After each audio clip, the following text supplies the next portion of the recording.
السلام عليك يا أبا عبد الله. الفاتحة. بسم الله الرحمن الرحيم. الحمد لله رب العالمين.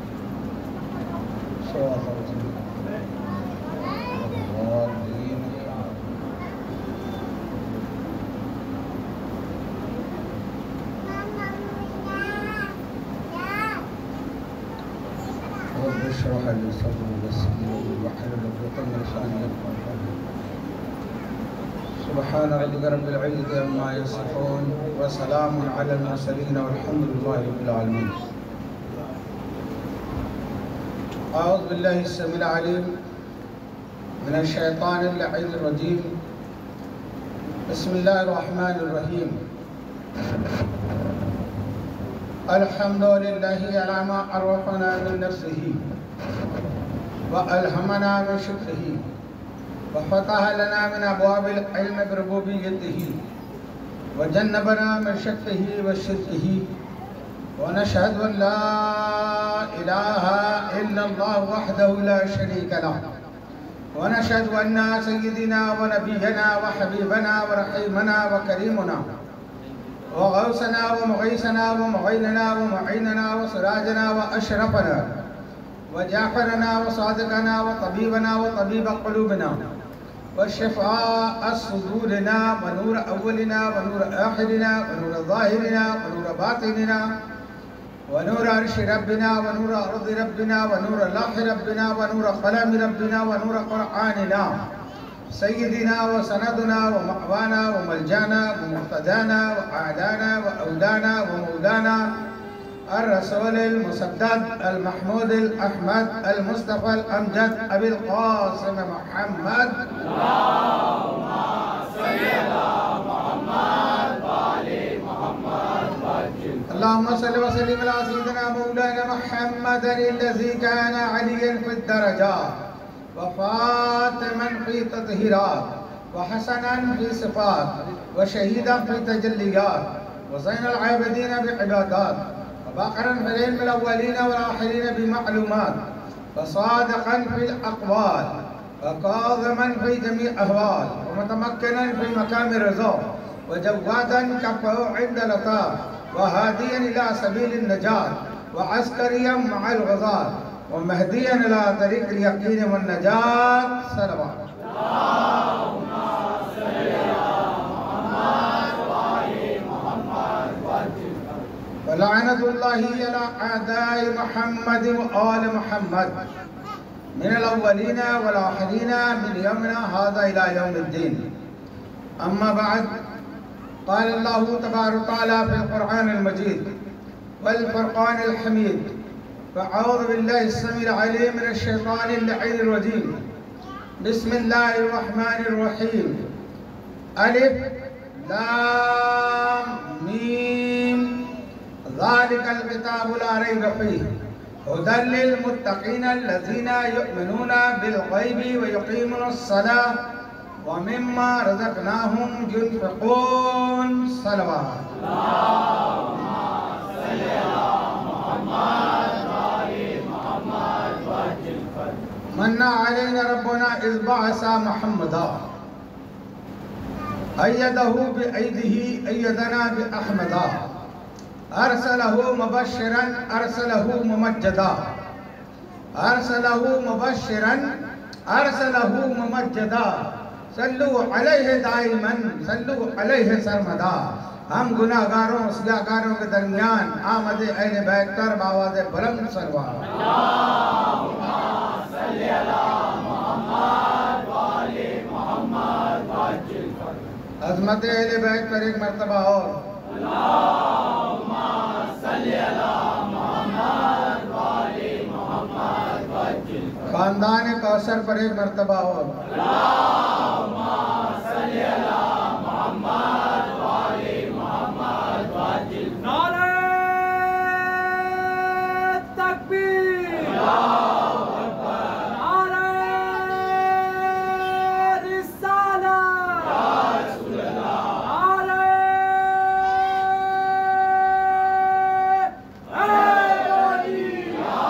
حیدری.